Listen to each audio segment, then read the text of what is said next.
Graças a paz, meus irmãos. É um prazer enorme estar mais uma vez podendo ministrar o seu coração. Quero te dizer que eu tenho uma palavra da parte do Senhor para você, para mim, para nós. O Senhor ele tem nos consolado, ele tem nos dado palavras, ele tem nos mantido o fervor pelo amor ao Evangelho. E é o Evangelho que nos dará a certeza, a confiança, é o Evangelho que nos colocará em prontidão para recebê-lo quando ele vier arrebatar a sua igreja. Por isso, por mais uma vez, eu quero estar ministrando, da parte do Senhor, uma palavra para você. Antes eu quero que a gente façamos uma oração pedindo ao Senhor que nos ilumine, que a gente consiga compreender, o que será dito, que eu consiga explicar da maneira que o Senhor me passou. A Bíblia ela tem uma diversidade enorme de mensagens, de ensinamentos, tudo é para o nosso proveito. Tudo é para que a nossa fé se cada vez mais alicerce em Cristo. Nós vivemos dias onde o cristianismo ele precisa ser colocado de dentro para fora em nossas vidas. Infelizmente está entrando um novo mundo, uma nova era, onde o cristianismo será procurado, caçado. E eu e você precisamos muito reviver tudo aquilo que nós temos como conceito de cristão. Independente de placa de igreja, independente de credo, independente de confissão de fé, todos nós que nos dizemos cristãos, que cremos que Jesus Cristo é o nosso único e suficiente Salvador, nós temos que reafirmar as nossas bases. Assim como a gente vê a Bíblia nos explicar que não devemos fazer a nossa casa na areia, temos que fazer a casa na rocha, a nossa casa foi feita na rocha. E nós temos que nesses dias reafirmar as nossas bases. Temos que refazer os nossos conceitos como cristão e buscar intensamente a palavra do Senhor. Por isso, por mais uma vez, não como merecedor, não como maior do que ninguém, mas como alguém que tem o privilégio de poder estar ministrando.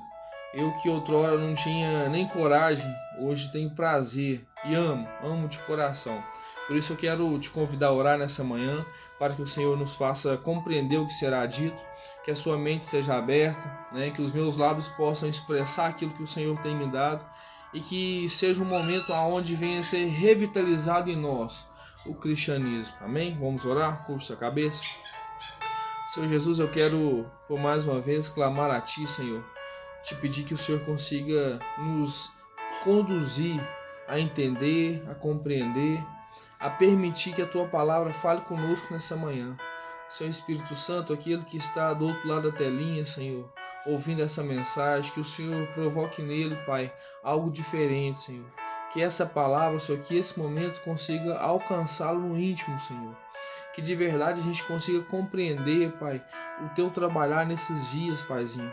Que não saia de nós, Paizinho, a expectativa de que o Senhor nos alcançará mesmo estando longe de nossas congregações, mesmo estando em casa, mesmo estando cada um com a sua fé, mas que isso seja o suficiente, Espírito Santo, para o Senhor nos mostrar que o Senhor está presente, assim como o Senhor nos prometeu que está conosco todos os dias, Jesus. Eu creio que o Senhor não perdeu o poder sobre estar conosco. Eu creio que o Senhor está levantando um novo tempo, está levantando uma nova geração, está trazendo um avivamento novo para a nossa nação, para o nosso mundo. E eu sei, Senhor, que todos aqueles que invocarem o Teu nome, independente de dentro de uma congregação ou sozinho nos seus lares, com suas famílias, eu sei que o Senhor estará presente. Eu posso ter a convicção de que o Senhor estará presente, assim como o Senhor tem tido presente em minha vida, na vida de minha família. Eu sei que o Senhor tem a condição de estar presente na vida de todos aqueles que invocarem o Teu nome, Pai. Por isso, nesse momento, queremos orar a Ti, Senhor, para que a Tua palavra, quando for lida, seja revelada e que ela traga o alimento, Senhor, que nós precisamos para continuar caminhando, Pai. Em nome de Jesus nós oramos. Seu Espírito Santo se sinta à vontade a falar conosco. Em nome de Jesus é o que nós pedimos. Amém? Amém? Eu quero meditar com os irmãos uma passagem que está no livro de Mateus, Mateus capítulo 21, versículo de número 18. Aqui nós vamos falar sobre uma figueira que foi amaldiçoada por Jesus e que ela chegou a secar. Uma figueira que, numa passagem, Jesus, vendo aquela árvore cheia de folhas, ele a amaldiçoa e aquela árvore ela seca. No dia seguinte, quando eles passam de volta, ela seca. No livro de Mateus, ele dá uma esmiuçada na palavra, então a gente vai ler por ele. Marcos também fala, que Mateus ele fala assim mais direto. São poucos versículos para o nosso tempo não ficar, né, desgastante. Vamos ler? Mateus capítulo 21, a partir do versículo 18. E de manhã, voltando para a cidade, teve fome. E avistando uma figueira perto do caminho, dirigiu-se a ela, e não achou senão folhas. E disse-lhe: Nunca mais nasça fruto de ti. E a figueira secou imediatamente. E os discípulos, vendo isso, maravilharam-se, dizendo: Como secou imediatamente a figueira? Jesus, porém, respondendo, disse-lhe: Em verdade vos digo que, se tiverdes fé e não duvidardes, não só fareis o que foi feito à figueira, mas até a este monte disserdes: Ergue-te e precipite no mar, assim será feito. E tudo o que pedirdes na oração, crendo, recebereis. Mateus traz essa passagem e ele traz ela diretamente para os judeus. A gente sabe que o foco de Jesus é provar que os judeus tinham a religião, mas não tinham a renúncia, a entrega a Deus. Eles tinham as leis, eles se respaldavam pelas leis, né? Se diziam os maiorais por obedecer às leis de Moisés, mas estavam vivendo com o coração duro, aonde Deus não entrava mais. Para eles servir as leis já era o suficiente. E Jesus vem para quebrar esse paradigma. Jesus vem para mostrar que não são as leis que salvam, mas sim a devoção, a renúncia, o viver para Deus. Tanto é que ele vem nos ensinar um Pai Nosso, um modelo de oração, aonde o reino dos céus tem que ser estabelecido em nós. Não é somente obedecer, né? Lógico que obedecer faz parte, temos que abrir mão daquilo que nos impede de estar bem com Deus. Mas a essência é além do obedecer, é se entregar, é compreender que mesmo não conseguindo fazer, nós temos fé de que Ele não deixou de nos amar. Isso é maravilhoso. E Jesus, em todo o tempo do seu ministério, ele bate de frente com os judeus. Ele vem contrapor a ideia dos judeus. Ele vem dizer para os judeus que eles precisam rever os conceitos. E infelizmente muitos não creram, não aceitaram, né? E isso é assunto para outros dias. Mas para hoje nós temos uma passagem, Mateus ele dá uma explicação mais rápida, né? A gente vai ver em Marcos também, no capítulo 11, a partir do versículo 12, que Jesus ele passa por ali, vê aquela árvore cheia de folhas e vai até ela com fome. Ele teve fome. O interessante de ser uma figueira, a explicação, o que aconteceu, é que quem conhece um pé de figo, eu cresci onde minha avó tinha um pé de figo no quintal dela, e eu creio que é o mesmo nível de fruto. Pode ser alguma coisa diferente por estar lá em Israel, né? Mas é o mesmo nível de árvore. Quando é a estação certa de dar frutos, aquela árvore se enche de folhas. Mas quando não é a estação dos frutos, nem folha existe, os galhos ficam todos limpos, né? Marcos vai dizer que não era a época de figo. Então, ou seja, não era para aquela árvore estar com folhas. Entenda bem, Jesus quando vê aquela árvore com folhas, automaticamente ele pensa, há frutos, e teve fome.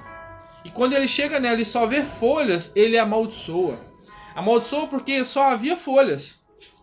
É um caso assim que a Bíblia trouxe para nos fazer refletir. Óbvio que no entendimento, né, de Mateus, de Marcos, aqui Jesus está expressando algo contra os judeus, que havia folhas, o tempo era para ter frutos, mas eles não tinham frutos, né? Tinha aparência de quem tinha devoção a Deus, tinha aparência de quem tinha, vamos dizer assim, um cuidado com Deus, tinha aparência de quem tinha um convívio, de quem tinha uma aliança verdadeira com Deus, íntegra, reta com Deus, mas só tinha folhas, não tinha frutos.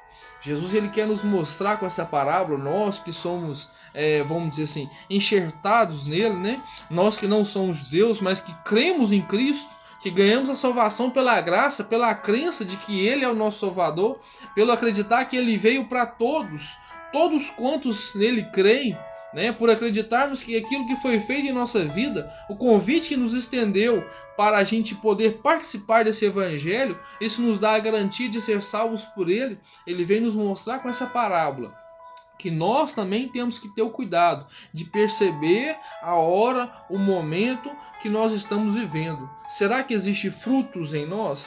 Porque o momento é para ter frutos. Se você analisar a minha vida e a sua vida, nós temos fé em Deus. Nós cremos em Deus. De alguma maneira, alguém conseguiu colocar em nossas mentes de que Deus existe, de que Ele nos ama, de que nós estamos protegidos por Ele. Né? Por mais que muitas coisas ruins ou não agradáveis, seria o melhor dizer, está acontecendo ao nosso redor, nós sabemos que Deus nos ama. Nós sabemos que Ele tem cuidado de nós. Nós sabemos que Ele tem preservado a nossa integridade física, a nossa integridade espiritual, a nossa integridade mental. Nós sabemos que Ele tem se disposto a nos proteger e manter o amor sobre nós. Então nós temos a convicção de que nós precisamos imaginar.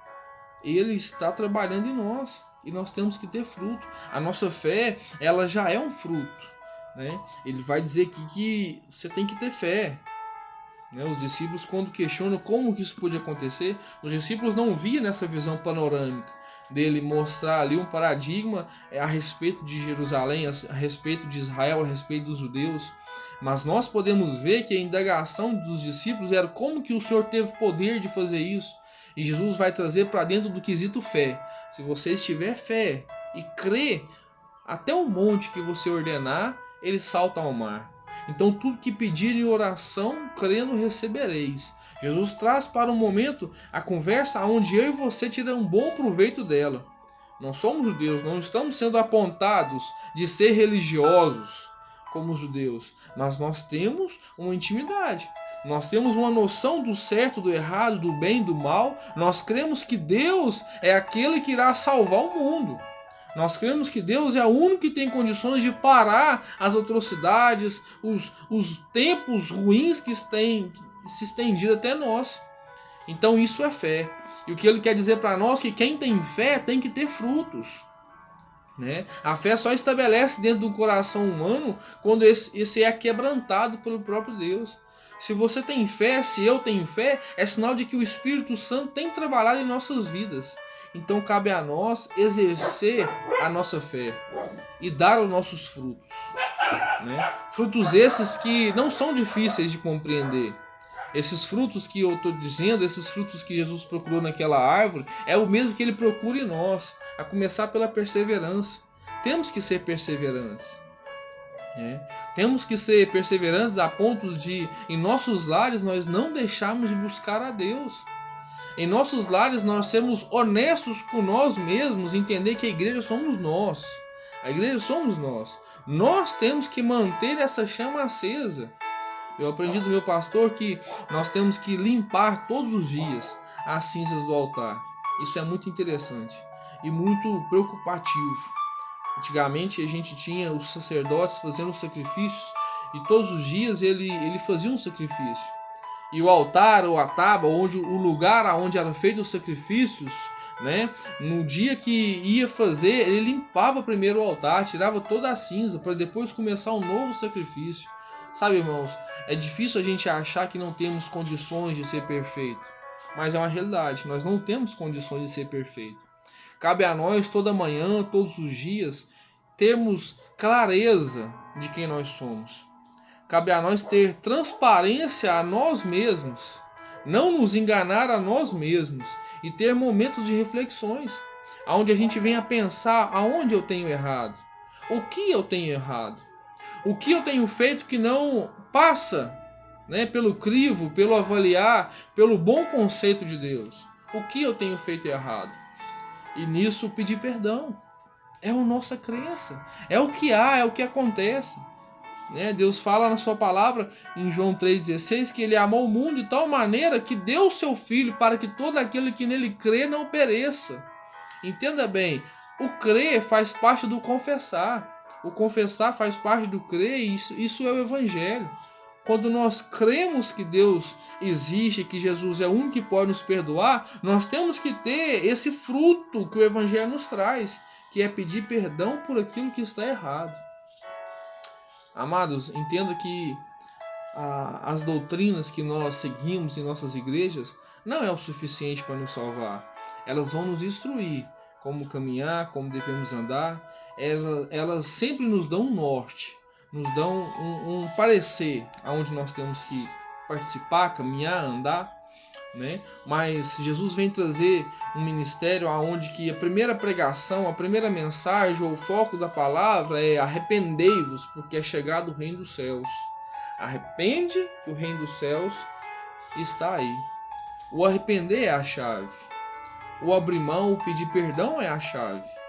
Esse é o ponto de partida, esse é o tirar as cinzas do altar antes de começar um novo dia. Antes de começar uma nova jornada, você precisa pedir perdão, você precisa ter a clareza do que você faz de errado, independente da sua placa de igreja. Todos nós pecamos. Paulo vai dizer que todos pecaram e destituídos, ou separados, ou longe foram para a glória de Deus, ou da glória de Deus. Nós temos que ter esse conceito. Não podemos ser como essa figueira que tem folha, que tem aparência de religioso, né?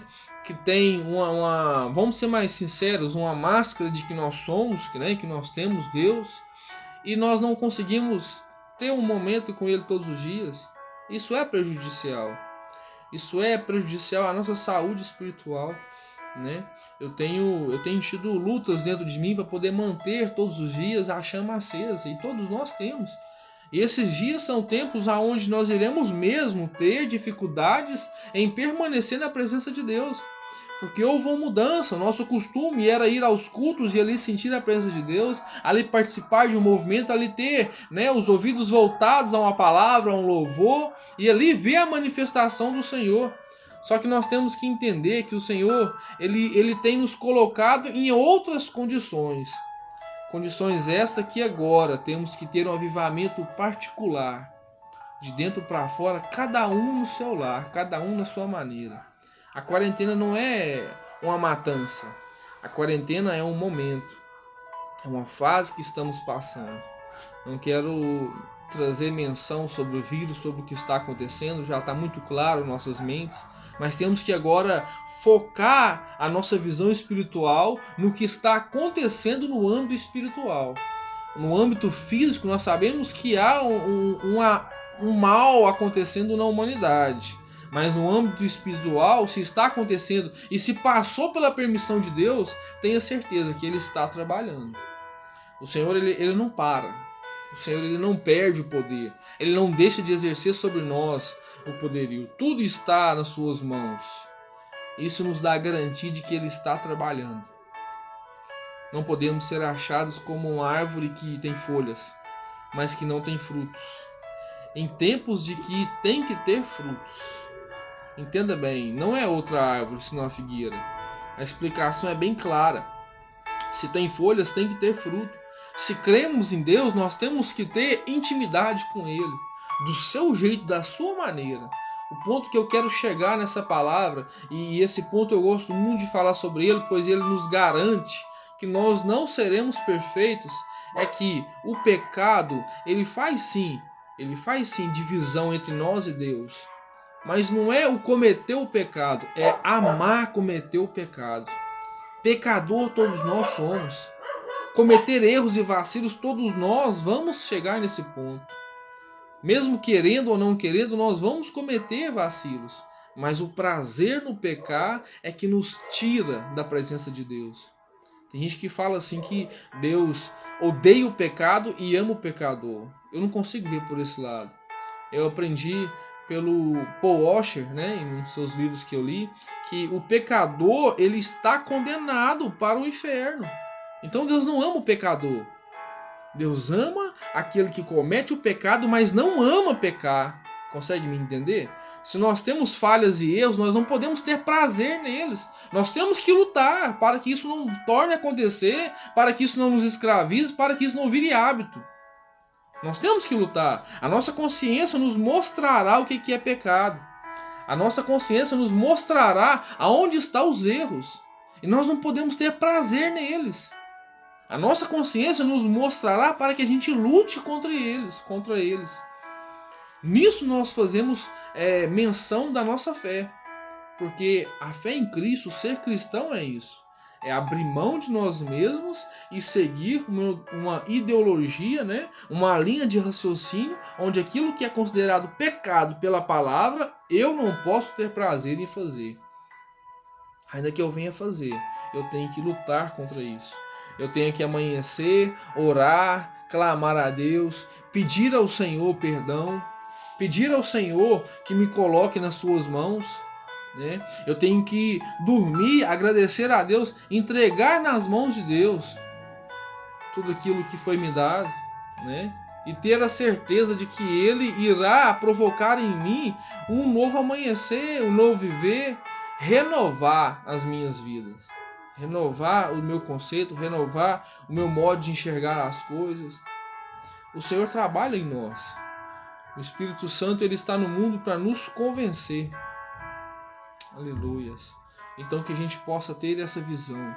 Não somos uma figueira aonde há só folhas. O Senhor tem trabalhado em nós. Há frutos dentro de nós.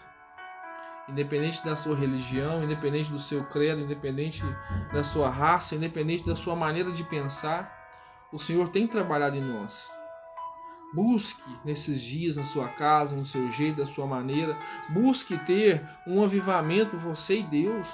Busque avivar a sua fé, busque renovar as suas expectativas. Não deixe Jesus passar e ver você sem frutos. Sabe, Ele está passando nos lares.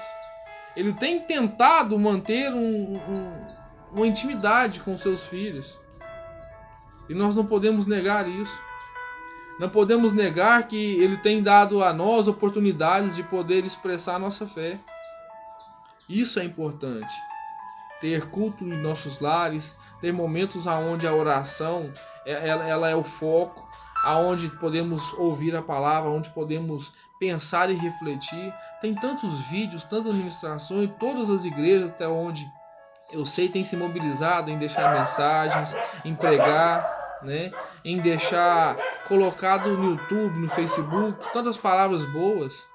Não fique sem manifestar a sua fé, não fique sem trabalhar a sua fé. Busque estar próximo de Deus nesses dias. Tenha em mente de que o Senhor ele não nos abandonou, pelo contrário, Ele está querendo nos aproximar dEle de outra maneira, que irá nos colocar mais próximos dEle. Vença você mesmo. Não podemos ser hipócritas em achar que não precisamos, né? Que só vai ser tido como comunhão aquilo que for nas paredes da igreja. Não é assim que funciona. A comunhão ela é individual. A comunhão ela é individual. Busque ao Senhor nesses dias. Clame ao Senhor. Busque para que o Senhor consiga nos colocar na sua presença. Amém? Que o Senhor possa te abençoar. Que o Senhor possa renovar a sua fé. Que o Senhor possa renovar a sua crença nesses dias. Que haja clareza. Que haja de verdade um afunilar, um chegar mais próximo. Essa passagem ela mexe muito comigo. E um pouco mais à frente, no livro de Marcos, você vai ver Jesus falar sobre a parábola do reino, aonde o rei faz uma festa, né, faz o convite, e ninguém daqueles que ele convidou participa, vai à festa.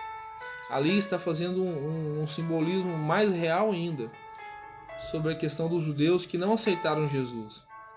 E esse rei, depois do banquete estar posto, que nenhum convidado apareceu, ele manda os seus servos buscarem todos que acharem pelo caminho.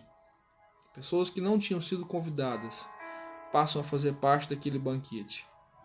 E o que me chama a atenção naquela passagem, naquela parábola, é que mesmo convidando todos, em um certo momento, ele pede para aqueles que não estão vestidos dignamente para ir embora, para serem trancados e lançados no fogo ardente.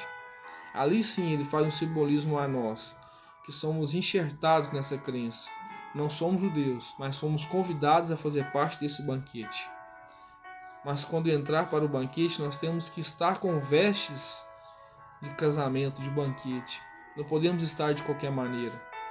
Por isso eu quero te dizer que o Senhor ele vai resolver esse problema. Mas temos que estar concernentes com a palavra dele. Temos que estar limpos, temos que estar dignos de estar na presença dele. Nenhum de nós somos merecedores. Mas se fizermos todos os dias a nossa comunhão, a nossa reflexão, ele irá nos conduzir para estarmos da maneira que temos que estar. Amém? Independente de religião, independente de placa de igreja, você e eu precisamos ter uma comunhão com Deus. Que o Senhor possa nos abençoar e que Ele venha dirigir nossa vida. Amém? Vamos orar? Agradecer a Deus. Senhor, eu quero te agradecer por mais essa oportunidade. Que seja o Senhor a nos conduzir. Que seja o Senhor a nos colocar cada vez mais na sua presença, Paizinho. Que o Senhor possa alcançar cada um nesse momento. Que o Senhor possa alcançar cada um nos seus lares. E que tudo venha cooperar, Senhor, para que a gente venha tirar momentos contigo, Pai. Tirar momentos para te ouvir, para falar. Que o Senhor nos alcance, Pai. Em nome de Jesus, que o Senhor nos alcance. Amém? Deus abençoe a sua vida. Continue na presença do Senhor. E não desista, não pare. O Senhor é contigo. Amém?